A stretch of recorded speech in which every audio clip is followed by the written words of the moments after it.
Salam alaikum wa rahmatullah wa barakatuh. Salut mes élèves.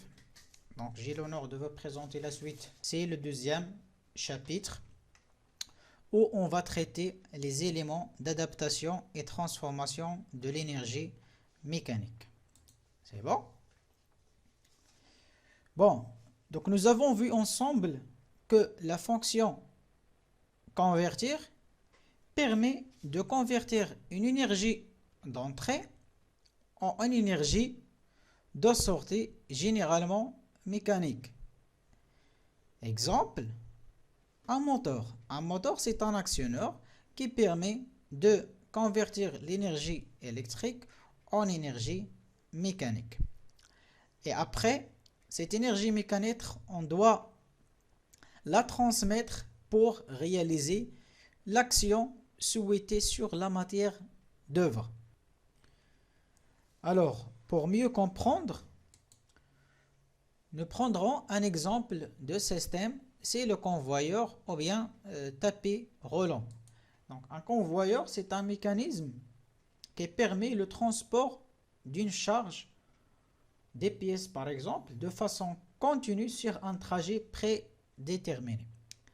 Alors, l'action souhaitée, c'est quoi? L'action souhaitée, c'est le déplacement des pièces avec une faible vitesse. Ça, c'est l'action. C'est bon? Donc, soulignez-vous une faible vitesse. J'ai besoin de déplacer des pièces sur le tapis roulant avec une faible vitesse.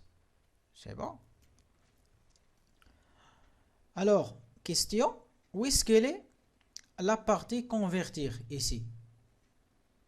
La partie convertir. La partie convertir est assurée par le moteur électrique. C'est bon? Et le moteur électrique, généralement, tourne avec une grande vitesse. C'est bon? Remarquez-vous, moteur tourne avec une grande vitesse et j'ai besoin d'un tapis qui se déplace avec une faible vitesse. Et donc, il y a, ou bien j'ai besoin de quoi? De faire une adaptation de vitesse. Une adaptation de vitesse. Et donc, pour adapter la vitesse du moteur à la vitesse de déplacement du tapis roulant, j'utilise un organe ou bien ce qu'on appelle un adaptateur de vitesse. Un adaptateur de vitesse, c'est celui-là.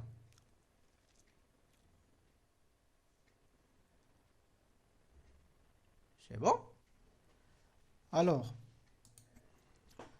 le tapis roulant est entraîné par un groupe de motorisation composé de deux parties. Une partie convertir, assurée par le moteur, et une partie transmettre, assurée par l'adaptateur. C'est bon? Donc, voyons ce qui est à l'intérieur de cet adaptateur. On remarque qu'il y a des redondés de différents diamètres. Ça, c'est des redondés. C'est bon? On remarque aussi que la sortie du moteur tourne avec une grande vitesse et la sortie de l'adaptateur tourne avec une faible vitesse. C'est bon? Donc j'ai une réduction de vitesse. Donc ici nous pouvons poser plusieurs questions. Parmi les questions, quel est le principe de fonctionnement de l'adaptateur ou bien d'un adaptateur de vitesse? Deuxième question, est-ce qu'il y a une relation entre les diamètres des redondés et la vitesse de rotation? Troisième question, quels sont les différents types d'adaptateurs d'énergie qui existent dans le marché industriel. Alors, nous répondrons à ces questions dans ce paragraphe, Inch'Allah. Introduction. Transmettre l'énergie mécanique consiste à adapter ou transformer l'énergie mécanique. Alors, adapter l'énergie mécanique, ça veut dire quoi? On adapte l'énergie mécanique lorsqu'on modifie ses caractéristiques physiques. Par exemple, s'il s'agit d'une rotation ou bien d'une énergie mécanique de rotation, on a dit l'énergie mécanique de rotation est caractérisée par quoi? Par le couple mécanique et la vitesse de rotation. Alors, si je modifie les caractéristiques, ça veut dire quoi? Le couple et la vitesse, là je parle d'une adaptation de l'énergie ou bien d'énergie mécanique.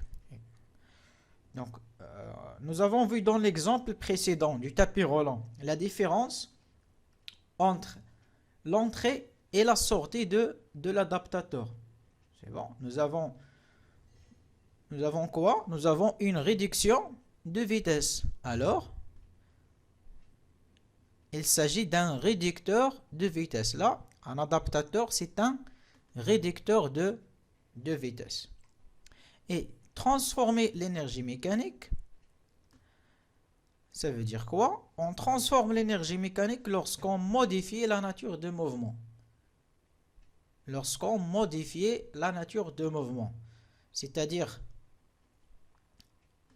j'ai en entrée une rotation, la sortie, j'aurai par exemple une translation. Ou bien l'inverse, j'ai en entrée une translation, j'aurai à la sortie une rotation. On prend l'exemple toujours du tapis roulant. Est-ce que j'ai une transformation de l'énergie ou bien une transformation de mouvement? Ah, non. Pourquoi? Parce que j'ai toujours le même mouvement, c'est la rotation. La rotation de moteur et la rotation de la sortie de l'adaptateur. Donc, je n'ai pas une transformation. J'ai tout simplement une adaptation de l'énergie mécanique. C'est bon? Alors, nous allons commencer par l'adaptation de l'énergie mécanique. Alors, un adaptateur d'énergie est un objet technique modifiant les caractéristiques d'une énergie mécanique, le couple mécanique et la vitesse angulaire. Là, je parle si j'ai un mouvement de rotation. Si j'ai un mouvement de rotation,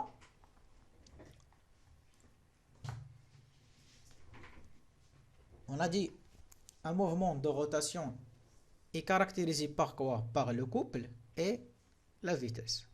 Donc, résumé, un adaptateur d'énergie permet d'adapter l'énergie d'entrée caractérisée par un certain couple et une certaine vitesse pour donner à la sortie une énergie mécanique adaptée à l'effecteur, c'est-à-dire une énergie mécanique adaptée à l'action souhaitée. Alors, cette énergie mécanique de sortie, il aura un autre couple et une autre vitesse de rotation. C'est bon? Donc, et c'est une petite remarque, l'effecteur, c'est quoi? C'est le constituant terminal final de la chaîne d'énergie. Il produit un effet direct sur la matière d'œuvre. Donc, exemple d'effecteur, par exemple, une scie. Une scie, c'est un effecteur, pourquoi? Parce qu'elle a un effet direct sur le bois, par exemple, bien sur le fer, sur les barres en acier, etc. C'est bon? Bien. Parmi les adaptateurs d'énergie, c'est ce qu'on appelle les engrenages. Donc, un engrenage est composé d'une roue dentée de grand diamètre, c'est bon, et d'un pignon, c'est c'est la redentée qui a diamètre. Donc un pignon, c'est le petit. Et la redentée, c'est la grande. C'est la grande redentée. C'est bon. Une combinaison d'engrenage est appelée train d'engrenage. Alors, si j'ai plusieurs engrenages, je parle d'un train d'engrenage. C'est bon. Il y a beaucoup ou bien une combinaison d'engrenages. Alors, pignon plus redentée égale un seul engrenage. C'est bon. Et plusieurs engrenages égale un train d'engrenage. C'est bon. La fonction, c'est quoi? Le rôle, c'est transmettre par obstacle le mouvement de rotation entre deux arbres. La transmission est possible quel que soit le sens de rotation. Donc, transmettre par obstacle, ici, il y a des obstacles, c'est les dents. C'est bon? Alors, bien sûr, le mouvement de rotation entre l'arbre. J'ai en entrée une rotation, la sortie, j'aurai une autre rotation. C'est le même mouvement. On va voir les types des engrenages. Donc, les types des engrenages, suivant la position relative des axes des roues, on distingue. On peut classer les types des engrenages suivant la position des axes des roues. Le premier type, c'est ce qu'on appelle les axes des engrenages sont parallèles. Donc, ce sont des engrenages parallèles. Pourquoi? Parce que les axes de rotation, ils ne sont pas parallèles. C'est bon? Bon, la première remarque, bien sûr, on a déjà dit ça, il y a une différence de diamètre. Une différence de diamètre. J'ai quoi? Ici, en général, là, ça c'est le pignon et ça c'est la roue dentée. Donc, le pignon est entraîné par un moteur. C'est bon. Et ça, ici, c'est la sortie, la roue dentée, c'est la sortie de l'énergie mécanique. Bon. Les engrenages, ou bien les roues dentées, sont caractérisés par quoi? Par le diamètre d'abord. C'est bon. Et le nombre des dents. Les nombres des dents notés par Z. Okay? Donc Z, dents, c'est-à-dire le nombre des dents. C'est Z, par exemple, égale à 15, c'est-à-dire j'ai une roue dentée de 15 dents. De 15 dents.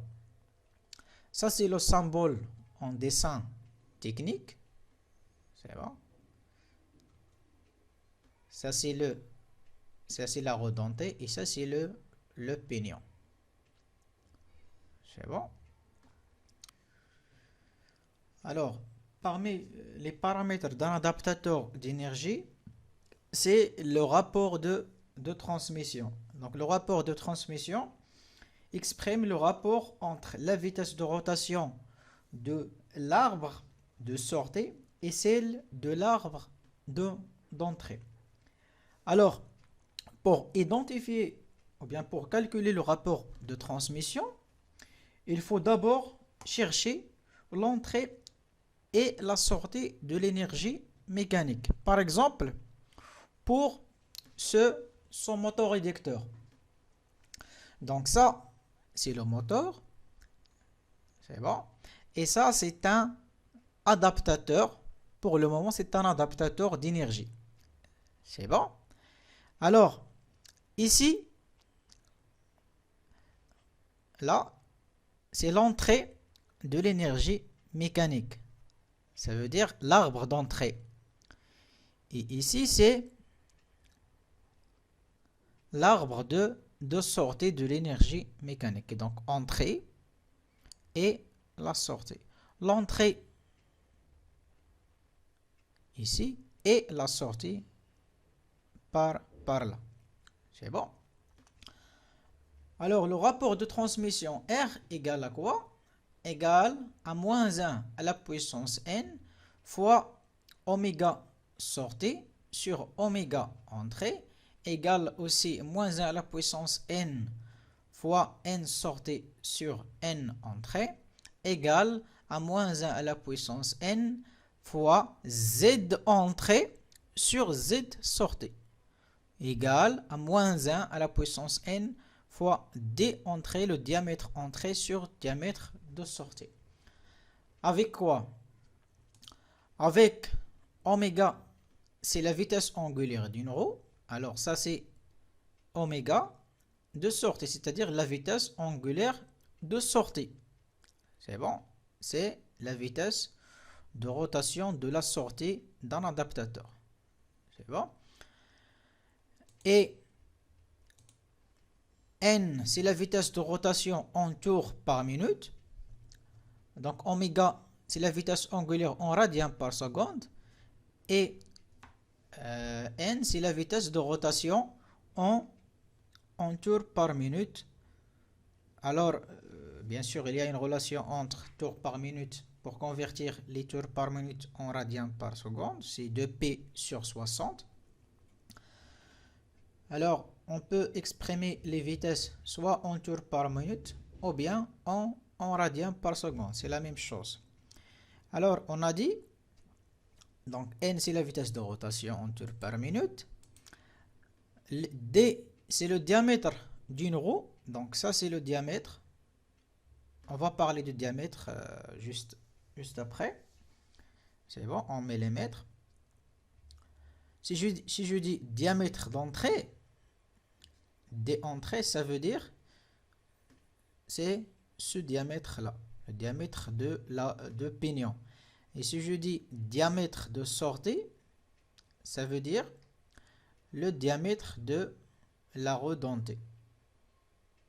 C'est bon. N c'est quoi? Donc on a des Z, c'est le nombre des dents c'est le nombre des dents d'une roue. Z, ok, c'est-à-dire le nombre des dents. C'est bon. N c'est quoi? N c'est le nombre de contacts extérieurs. C'est le nombre de contacts extérieurs. Ici par exemple, N est égal à 1. C'est bon. Ici, N égale à 2 parce que j'ai deux contacts extérieurs. Contact extérieur, c'est-à-dire l'emplacement où il y a l'engrainement entre le pignon et la roue dentée. Alors, N nous donne une idée sur le sens de rotation entre l'arbre d'entrée et l'arbre de sortie. C'est-à-dire le sens, par exemple ici, N nous donne l'idée sur le sens de rotation de ce pignon avec le sens de rotation de la roue dentée. Donc, quelle est la règle? Si le nombre de contacts est pair, alors le sens de rotation d'entrée est le même que le sens de rotation de sortie. C'est-à-dire, si le nombre, si n est pair, alors l'arbre d'entrée et l'arbre de sortie ont le même sens de rotation. Par contre, si le nombre de contacts est impair, alors le sens de rotation d'entrée est inverse au sens de sortie. C'est bon. On va prendre l'exemple précédent, ici. Le nombre de contacts extérieurs égale à quoi? N. N égale à 1. Et 1, c'est un nombre qui est impair. C'est bon? C'est un nombre qui est impair. Et par conséquent, le sens de rotation de l'arbre d'entrée avec le sens de rotation de l'arbre de sortie sont inversés. C'est bon, c'est-à-dire de sens contraire. Regardez les flèches ici. Voilà, donc j'ai la roue ou bien le pignon vert tourne dans un sens et la roue dentée tourne dans un sens inverse. C'est bon. Alors N tout simplement donne une idée sur le sens de rotation. C'est bon. Donc je rappelle que R c'est un nombre positif. C'est bon. Alors ce moins 1 à la puissance n, c'est tout simplement nous donne l'idée sur le sens de rotation, tout simplement. C'est bon? Bien. Voilà. Donc le diamètre primitif, c'est-à-dire, j'ai dit ici, dans la relation de rapport de transmission, que le rapport de transmission égale A moins à la puissance n fois le diamètre d'entrée sur le diamètre de sortie. Alors, je parle de quel diamètre? Je parle de ce qu'on appelle le diamètre primitif. Et donc le diamètre primitif, c'est celui-là. C'est bon. Il est indiqué par un trait interrompu. C'est bon. Ça, c'est le diamètre primitif. Et il est égal à quoi? Égal à m fois z. Avec m, c'est le module en millimètres. Donc le module, il nous donne une idée sur la taille des dentures. C'est bon. Le module caractérise la grosseur des dents. C'est bon. C'est-à-dire en fonction de la forme des dents, m est en fonction de la forme des dents. Par exemple, ici, m égale à 0,8. Pour ce type, ou bien cette forme des dents, m égale à 1. Ici, par exemple, m égale 1,25, etc. C'est bon. Alors, pour que deux roues engrainent, il faut que les roues aient le même module, bien sûr. Pour que le pignon engraine avec la roue dentée, il faut avoir les mêmes formes des dents. Et donc, c'est le même module. C'est bon? Bien. Donc, D, c'est le diamètre primitif. N, c'est le nombre des dents. Très bien.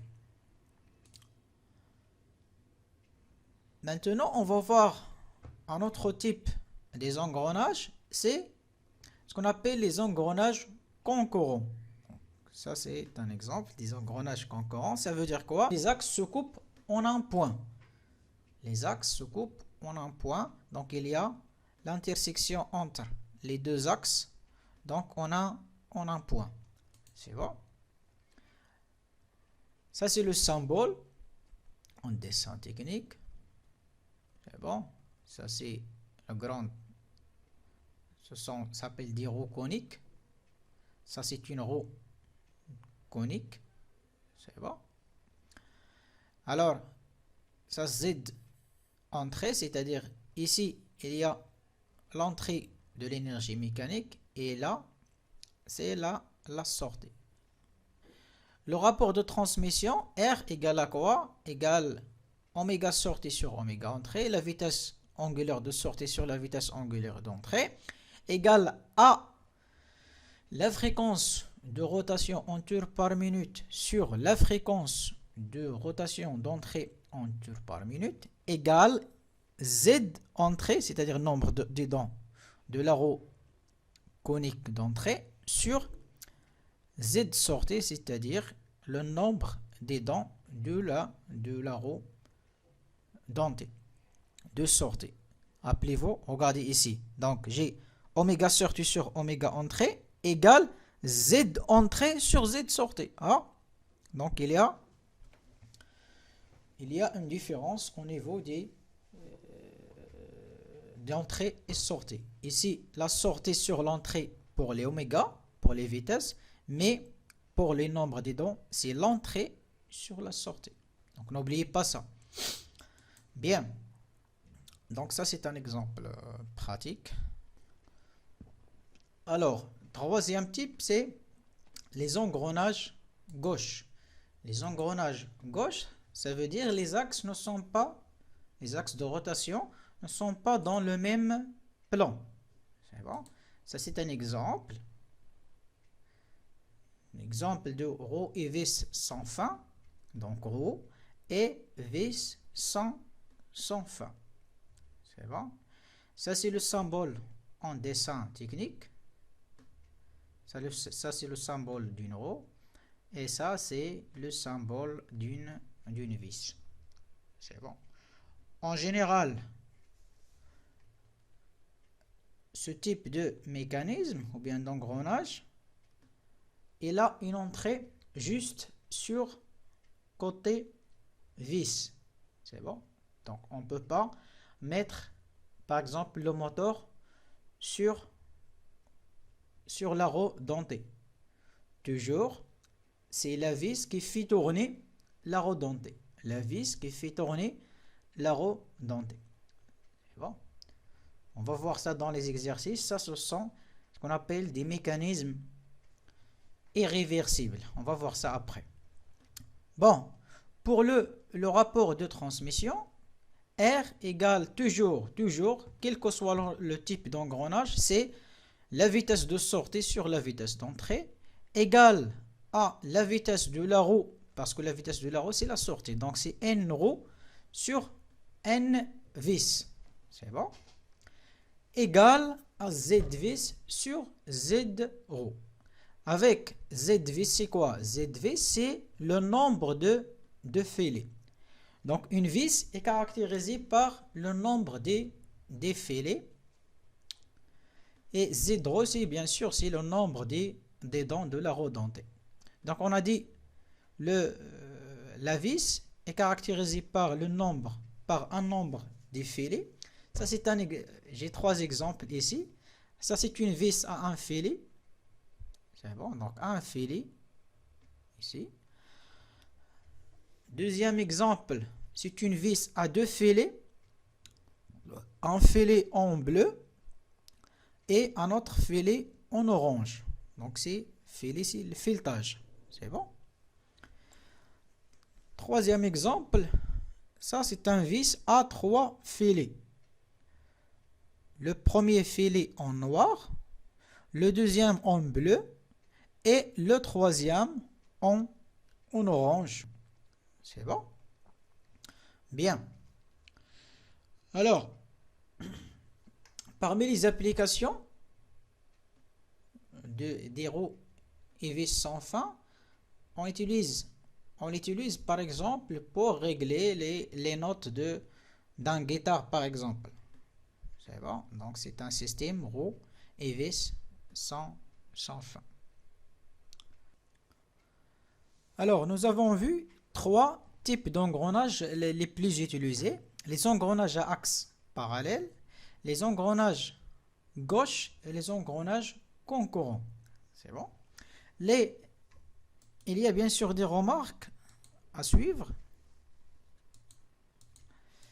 La première remarque, le rapport du nombre des dents est toujours vrai quel que soit le type d'engrenage. Pour une vis sans fin, nombre de filets. C'est-à-dire pour calculer le rapport de transmission en fonction du nombre des dents, est toujours vrai. Ça veut dire R égale Z entrée sur Z sortie. C'est bon? Pour une vis, on utilise le nombre des filets. D'une manière générale, deuxième remarque, d'une manière générale, le rapport des diamètres est vrai uniquement dans le cas des roues à axe parallèle. Le rapport des diamètres est vrai uniquement dans le cas des roues à axe parallèle. Pourquoi? Si je prends, par exemple, ce type d'engrenage, ce qu'on appelle les engrenages coniques ou bien les engrenages concurrents.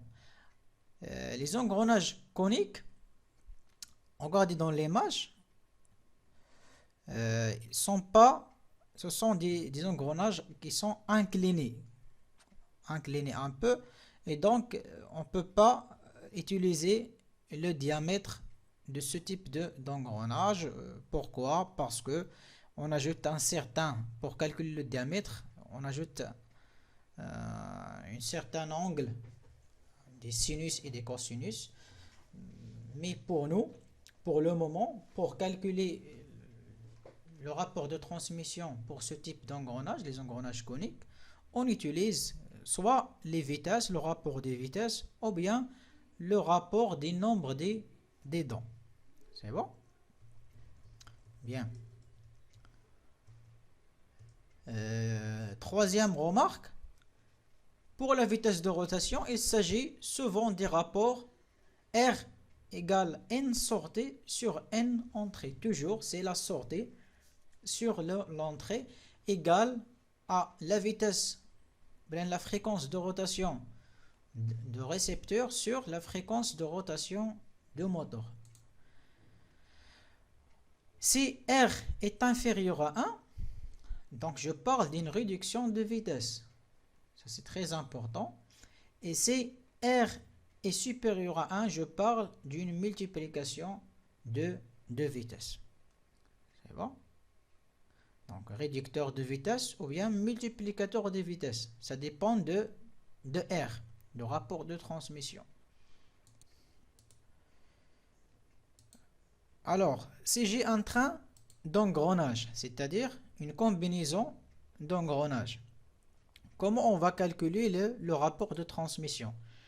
Alors, dans le cas général, le rapport de transmission R égale, toujours, c'est la vitesse de sortie sur la vitesse d'entrée, égale le produit des Z des roues menantes sur le produit des Z des roues menées, égale au diamètre, ou bien égal au produit des diamètres des roues menantes sur le produit des diamètres des roues menées. C'est bon? Qu'est-ce que ça veut dire une roue menante? Qu'est-ce que ça veut dire une roue menée? Donc une roue dentée menante, c'est une roue dentée qui donne l'énergie, ou bien qui donne l'énergie mécanique. C'est bon? Et la roue dentée menée, c'est la roue qui reçoit cette énergie. Alors, la roue dentée menante, c'est une roue motrice, ça veut dire l'origine de la rotation, c'est bon, de l'énergie mécanique. Et la roue dentée menée, c'est une roue qui est réceptrice, il reçoit l'énergie mécanique. Exemple ici, regardez ici, ça c'est un train d'engrenage. Là, ici, j'ai l'entrée et l'arbre de sortie, c'est par là. C'est bon? Alors, ça c'est une roue menante. C'est bon? Ça c'est une roue menante parce que c'est ces trous qui donnent l'énergie. C'est bon? Ça c'est la roue menante. Et la roue suivante, c'est une roue menée, c'est-à-dire il reçoit cette énergie. C'est bon? Alors, on a dit dans la relation de transmission, pour calculer le rapport de transmission, c'est Z monante, c'est-à-dire le produit. Bon, le produit des Z monantes, c'est-à-dire le produit des nombres des roues monantes, des nombres des dents des roues monantes sur le produit des nombres des dents des roues menées. C'est bon? On va prendre l'exemple d'un moteur réducteur. Donc un moteur réducteur est composé de deux parties, un moteur électrique et un réducteur, ou bien un adaptateur de vitesse. C'est bon? Donc, pour résoudre un problème comme l'exemple, il faut toujours chercher d'abord où est-ce qu'il est l'entrée de l'énergie, où est-ce qu'il est la sortie. Donc l'entrée, ou bien l'arbre d'entrée, c'est l'arbre de moteur. C'est par là. C'est bon. Après, l'énergie mécanique ici, par ici, ici, jusqu'à la sortie. Et donc, ça c'est un arbre, c'est l'arbre de sortie de réducteur. Alors ça c'est l'entrée et ça c'est la sortie. C'est bon. Après, une fois j'ai identifié où est-ce qu'il est l'entrée et la sortie, je dois chercher les roues menantes et les roues menées. Les roues menantes, c'est-à-dire les roues qui donnent d'énergie, et les roues menées, c'est des roues dentées qui reçoivent cette énergie. Alors, on va chercher les roues menantes. Les roues menantes, la première roue menante, roue dentée menante, c'est la roue dentée 1. Ok? La roue dentée 1, elle donne l'énergie à la roue dentée 2. Et donc ça c'est menante. Et l'autre 2, la roue dentée 2, c'est menée. Après, pour Z, la roue dentée 3, c'est une roue menante. Pourquoi? Parce que c'est cette roue qui donne l'énergie à la roue dentée 4. Et donc la roue dentée 4, c'est une roue dentée menée, réceptrice. Et donc motrice, réceptrice, motrice, réceptrice. Ou bien menante, menée, menante et menée. Ici, les roues dentées 2 et 3 sont liées, c'est-à-dire ils tournent en même temps. Ils ont le même axe, ou bien ils ont le même arbre. C'est bon? C'est tout simplement pour changer l'emplacement d'engrainement. C'est bon? Alors, voilà. Donc, 1 et 3, c'est des roues dentées menantes. Et 2 et 4 sont des roues dentées menées. Donc, en rouge, les roues menantes et en bleu, les roues menées. Alors, la question, c'est de chercher, ou bien de calculer la vitesse de sortie de l'arbre de réducteur. C'est bon? Alors, la relation, à partir de la relation précédente, c'est cette relation-là, on a dit que le rapport de transmission égale à quoi? Égale la vitesse de sortie sur la vitesse d'entrée, égale le produit des Z des roues dentées menantes sur le produit des Z des roues dentées menées. Alors, ce qu'on cherche, nous, c'est la vitesse de sortie. Et donc, la vitesse de sortie égale à quoi? Égale à quoi? C'est la vitesse d'entrée fois moins 1 à la puissance 2. Donc, ce moins 1 à la puissance 2, il donne juste les 10 sur le sens de rotation. C'est bon? Donc, moins 1 à la puissance 2, pourquoi? C'est le nombre de contacts extérieurs. Ici, il y a un contact et ici, il y a un autre contact. Donc, 2. Fois Z, les roues menantes, sur les Z des roues menées. Donc, les roues menantes, c'est 1 et 3. Et donc, c'est Z1 fois Z3. Et les roues menantes, c'est 2. C'est la roue dentée menée 2 et la roue dentée 4. Et donc, Z2 fois Z4. Donc, application numérique. Donc, la vitesse de moteur, 6500 tours par minute, fois moins 1 à la puissance 2, fois 13 fois 13 sur 45, c'est le nombre des dents, fois 20 fois 26. C'est bon? Application numérique, je trouve 216 tours par minute. Alors, en entrée de réducteur, j'ai une vitesse de 1500 et à la sortie de réducteur, j'ai une vitesse de 216 tours par minute. Et donc, j'aurai quoi?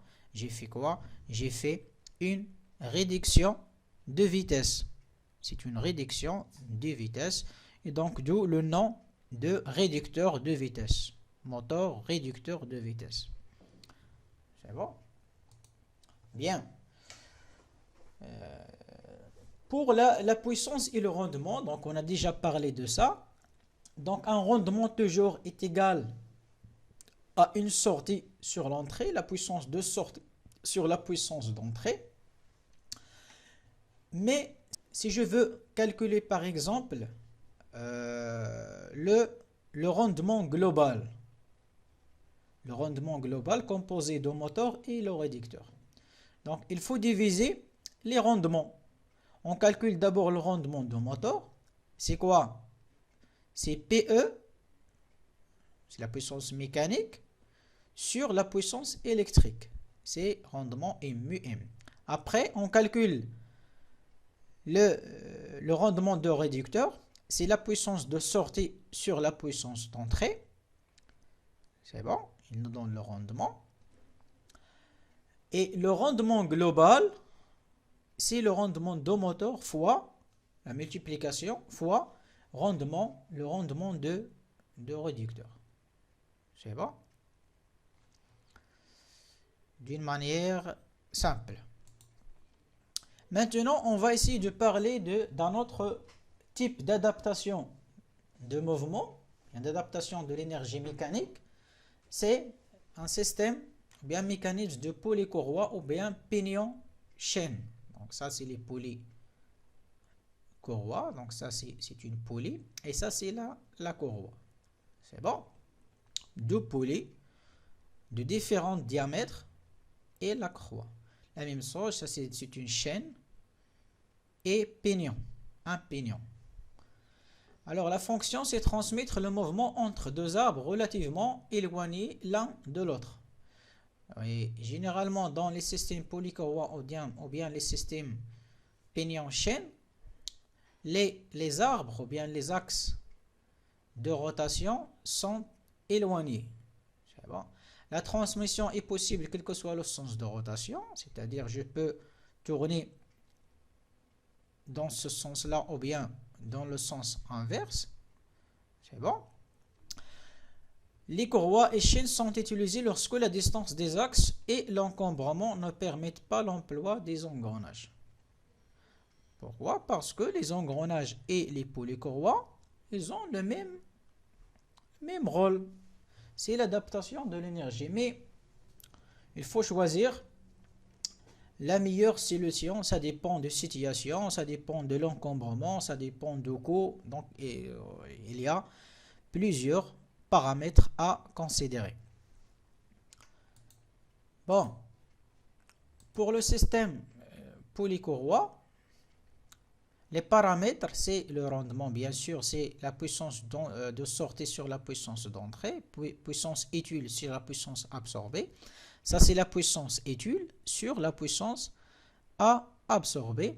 Pour calculer le rapport de transmission, c'est le diamètre d'entrée. Donc, ça, c'est l'entrée. Et ça, c'est la sortie.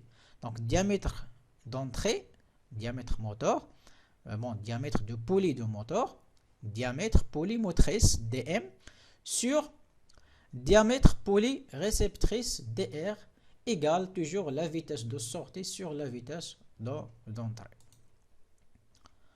C'est bon?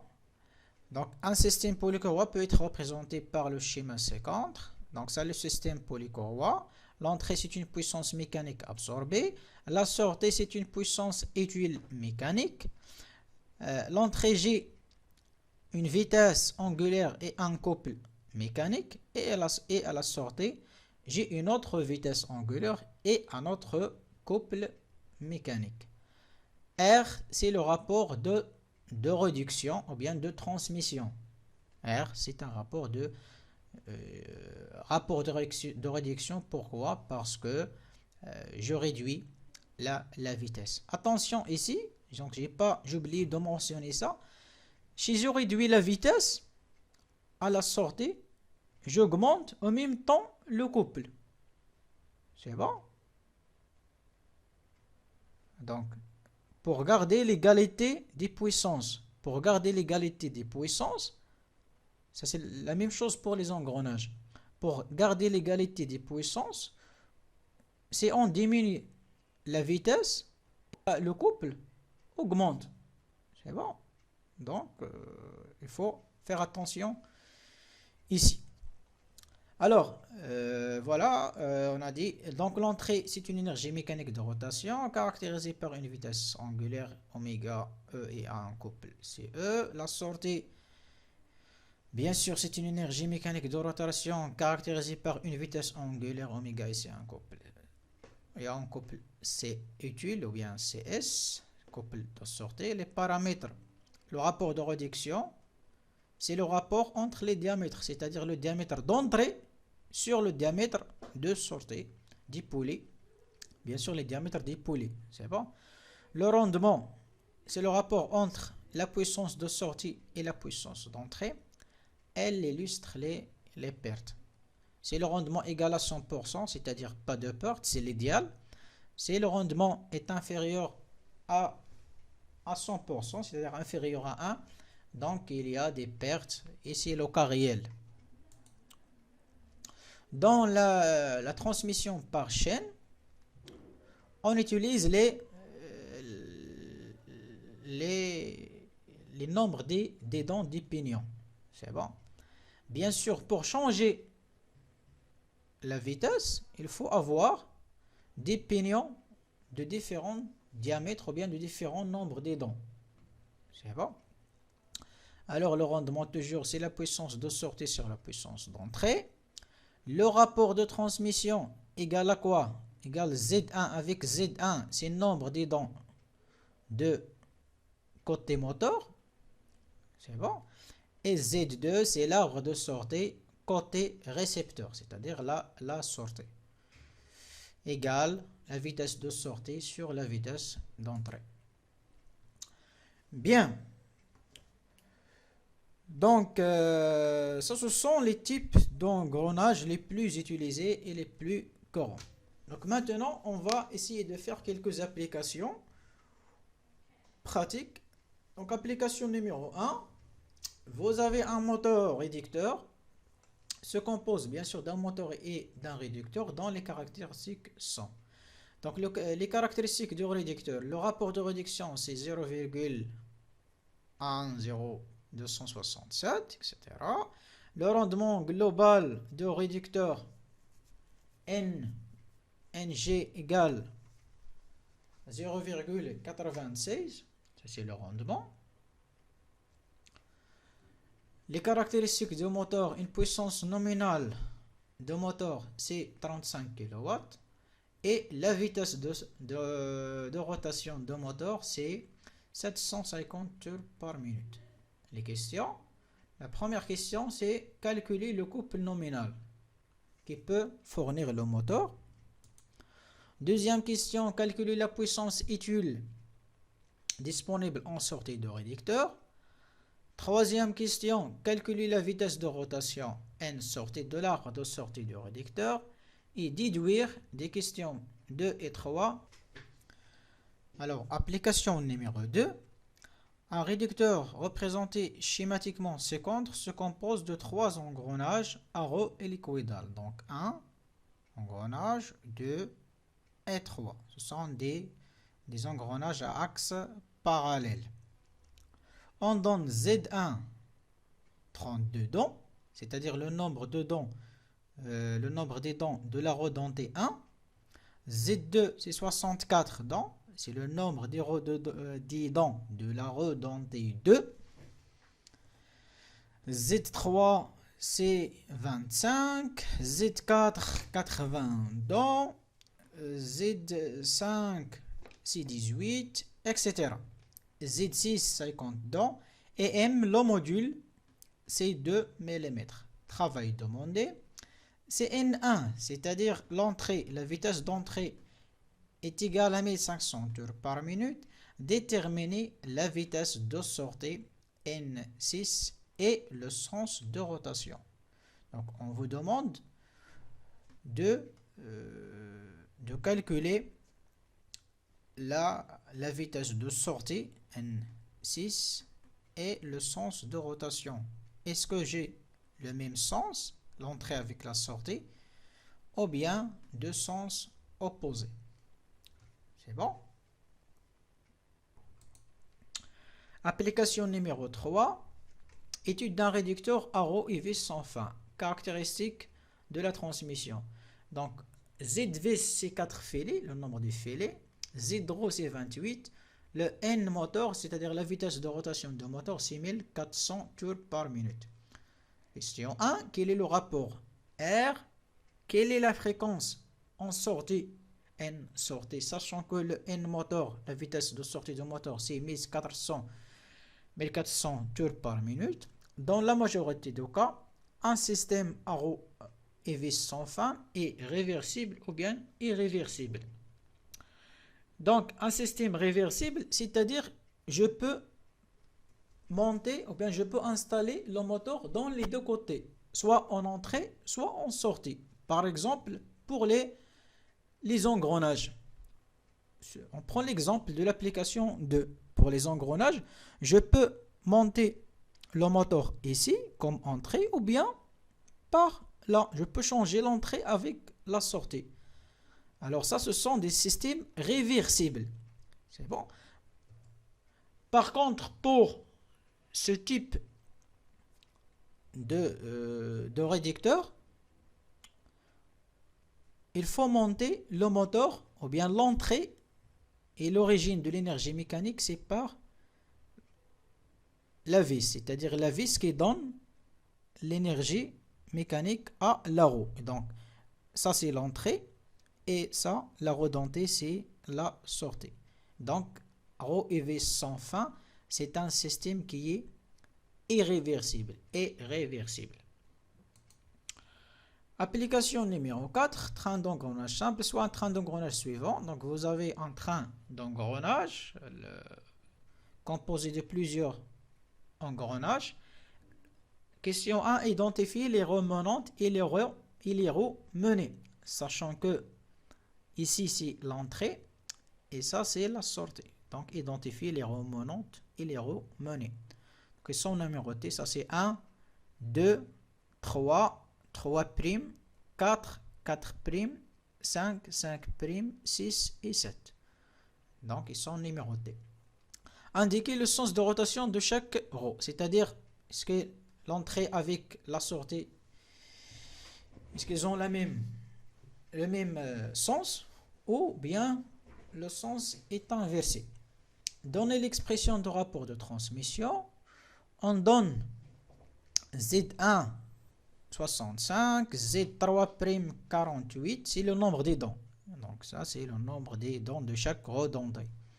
Calculer le rapport de transmission R et déduire la nature de transmission. Est-ce qu'il s'agit d'une réduction ou multiplication? Alors, essayez de faire les applications, s'il vous plaît. Et on va faire la prochaine fois, on va faire la correction. Inch'Allah. Et merci pour votre attention. À la prochaine fois, Inch'Allah.